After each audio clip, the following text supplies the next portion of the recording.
as you know, I have plenty of video games for our video game challenge, and last week I showed off some of the games that I had for my NES. Now I'm going to show you as soon as I find my microphone recharger. There it is. Come on, come on, come on. There. I'm going to showcase some of the games that I have for my Super Nintendo, and I think that's it, because I don't think we're going to have time to get to... I don't even know if we're... Well, on the show, we're probably not live, but I know through the podcast and through the through the YouTubes, we are going to. So let's get started with... This is going to be in no particular order. These are just games that I've found. We're going to start with just lying around the stage.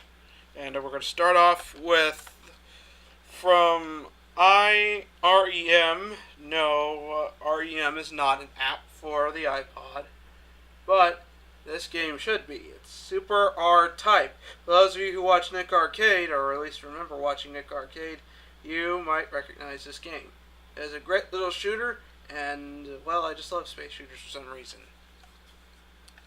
This next game is hailed by some to be one of the best of sports video games, either of all time or the 16-bit era, I'm not sure. But it is NHL 94. Yes, this is where the term circling around the goal comes from. The strategy here is to circle around, say, the goalie, and that almost always guarantees you a win. I haven't been able to execute it properly, but then that's just me. Well, what is the one game that you would not be surprised to see in my collection? That's right, Wheel of Fortune Deluxe Edition. For the Super Nintendo, there was only one of these released for the 16-bit generation, and it was for the Super Nintendo. Genesis didn't get diddly squat. So now Genesis is doing wrong what Nintendo did right, I think. And this is the box version. I'll unbox this at a later date. And I bought this game for $10 at a resale shop coming back from vacation. And it is Super WrestleMania. Yep. Some wrestling action. This has Hogan, Macho Man Randy Savage, rest in peace, buddy. Jake the Snake Roberts, let's see. Hawk and Animal, the Road Warriors. Natural Disasters, Undertaker, what do you expect? $1 Million Man, and Psycho Sid, Sid Vicious, Sid Justice, what have you. And, by the way, if you happen to notice something about, right here, that's right, kids, the magic rainbow. There's no gold at the end of that rainbow, but there's this wrestling game. There, can you get it? Can you get a shot of that? Okay, there we go. You might not want to, but hey. Alright, now, I have placed all of my Super Nintendo games, as you see, inside of this briefcase. It makes traveling a lot easier. Hopefully I have all the games, because I know I took out some. Okay, yeah, they're all here. Speaking of game tech, let's get started with this. Nigel Mansell's World Championship Racing. Neat little racing game, if you don't count that it's from Game Tech. I know they gave us Wheel of Fortune, but for the most part, Game Tech was a little bit everywhere else. Yes, I'll get to the obvious ones in just a moment. Or do I have all the obvious ones right here? Oh, okay, alright. So I'm going to get to the obvious ones right now. What else should you have in your Super Nintendo collection? Well, the original Super Mario Kart would be nice. Yep, you love the N64, I'm sure. But you might also want to check out Super Mario Kart for Super Nintendo. Like I said, if you dig racing games, you'll like this. As will you F-Zero. A Space Age type racing game that I believe Michael Tiller's doing something on. It is a very futuristic racing game that utilizes Mode 7, as does the as does most of the racing games. What else should you have in your collection? If you want to, if you loved Star Fox 64, you might want to get the first 3D. Well, I'm not sure. First truly polygonal 3D game released in the 16-bit era, Star Fox. It is a great space game, and if you love Star Fox 64 like I do, then you might like this. What else? Oh, well, let's get to this one. All right. Super Mario All-Stars, the first 3 Super Mario games, plus a bonus one. The original Super Mario Bros. 2, released in Japan, renamed The Lost Levels. Why was it not released in America in the first place? Well, we're just not smart enough to conquer the original Super Mario Bros. 2. But we did get the second Super Mario Bros. 2. If you want to hear the whole story, go search for the story on YouTube. Just type in Super Mario Bros. 2 Japan versus North America, or I'm not sure who else got that. Anyway. Donkey Kong Country! Gee. Surprised? I'm not. You knew this was going to be in the collection. I think we get a bit better shot at this. No, that's good enough. Donkey Kong Country, a very fun platforming game if you love Mario.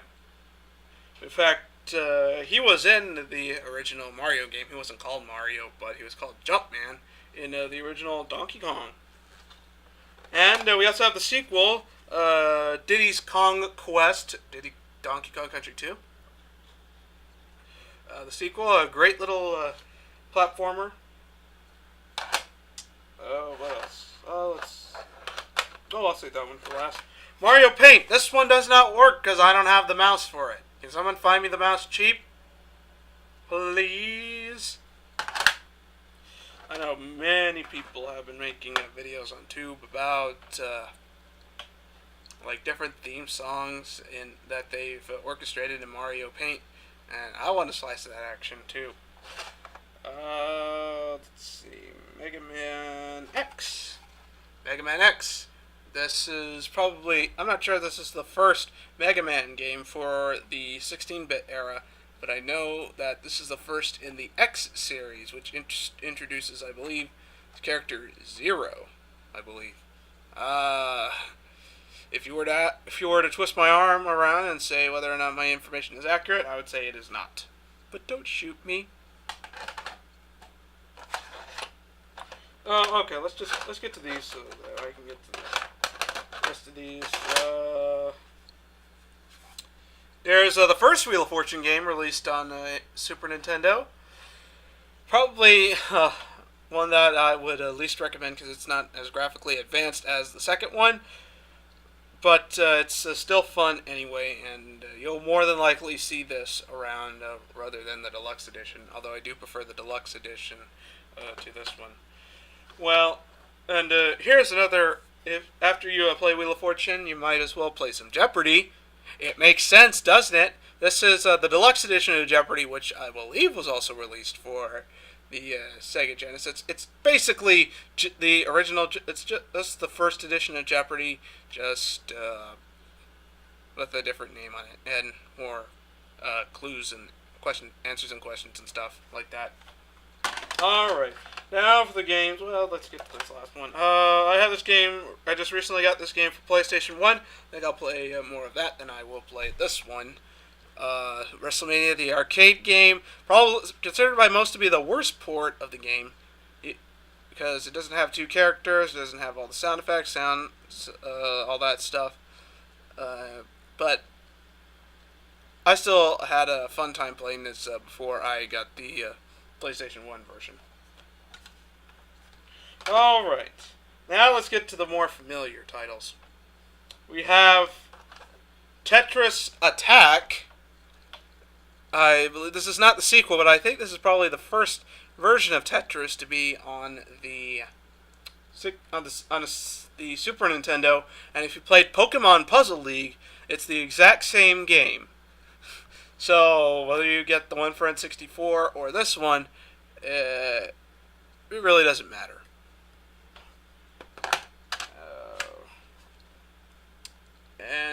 What's this? Okay, Super Mario World 2, Yoshi's Island, a very graphical adventure featuring your old pal Yoshi. This is actually a prequel to the probably either. I'm not sure if this is the best-selling Super Nintendo game, but I know it's up there. It's probably the one that's most obviously going to be in most Super NES collections. Super Mario World. Mario's first jump to 16-bit. And by God did he jump. He jumped to worlds beyond what he had in Super Mario Brothers 3. This is a much more graphically intense game, and one that I believe, I don't know if I should say revolutionized the Mario genre, because, well, in Super Mario Brothers 3 he was able to fly, and so was this one, but I still recommend it, and in fact, if you don't have this game for Super Nintendo, slap yourself silly. Alright, and I believe that is all of my Super Nintendo games. Oh, you're wondering what's in this box right over here? Well, those are all my N64 games, which I will be showcasing next week on this very program.